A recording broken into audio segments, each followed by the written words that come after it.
Bonjour à tous, c'est Émilie.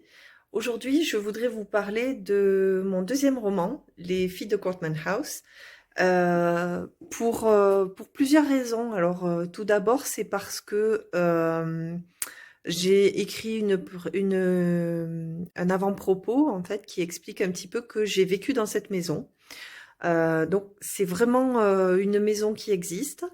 C'est la raison pour laquelle j'ai écrit ce roman. C'est-à-dire que quand je vivais en Angleterre, j'ai été pendant un an étudiante d'une université au nord-est de Londres et j'ai eu la chance, ou la malchance selon certains, mais en tout cas, les logements universitaires neufs étaient tous pleins et moi j'ai considéré ça comme une chance inouïe. Je me suis retrouvée dans une incroyable colocation, donc il y avait cette maison qui est une maison de type victorien avec une entrée avec un porche en bois verni, des tomates au sol et puis une cloche en étain, enfin quelque chose qui fait bien ambiance anglaise.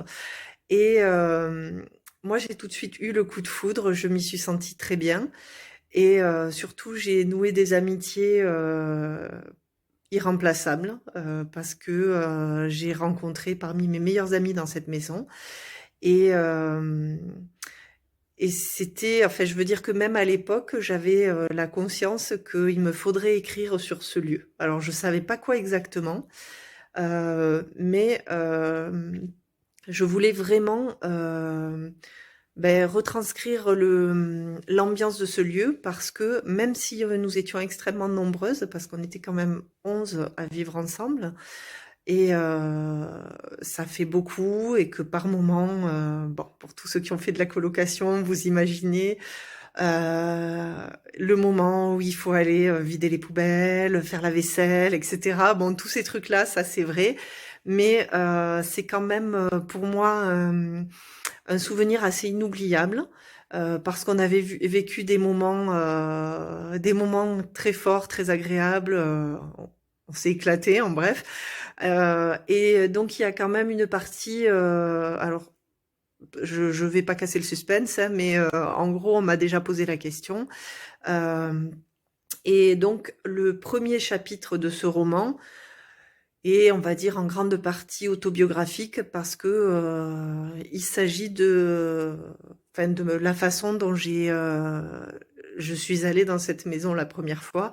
Et après, bon, ben, on est bien d'accord, il s'agit d'un roman, donc j'ai laissé la place au personnage.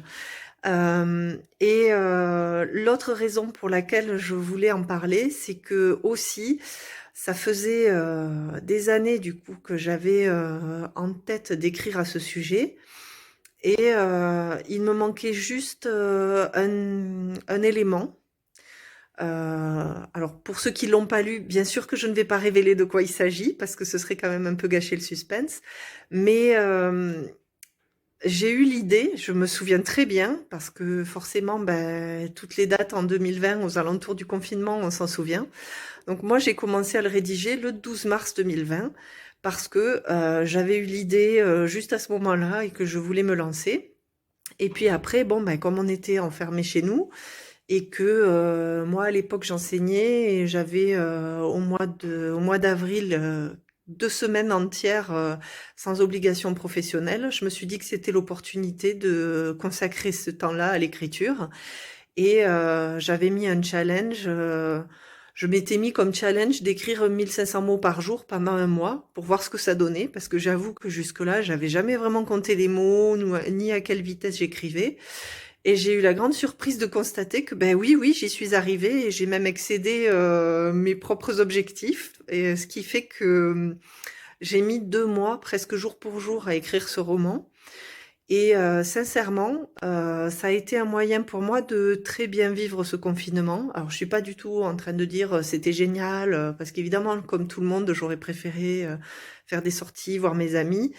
Mais le fait d'avoir du temps de qualité, en sachant que j'allais pas être interrompue et que je pouvais réellement consacrer ma journée à ça, c'était quand même quelque chose de formidable.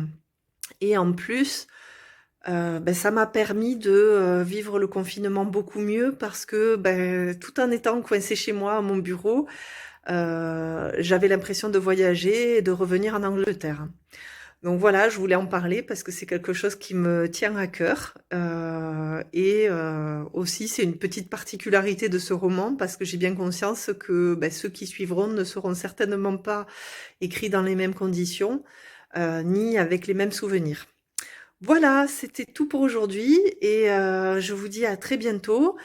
Et voilà, n'hésitez pas à mettre des commentaires si vous aussi vous avez écrit pendant le confinement. N'hésitez pas à dire ce que vous avez fait. Bye bye!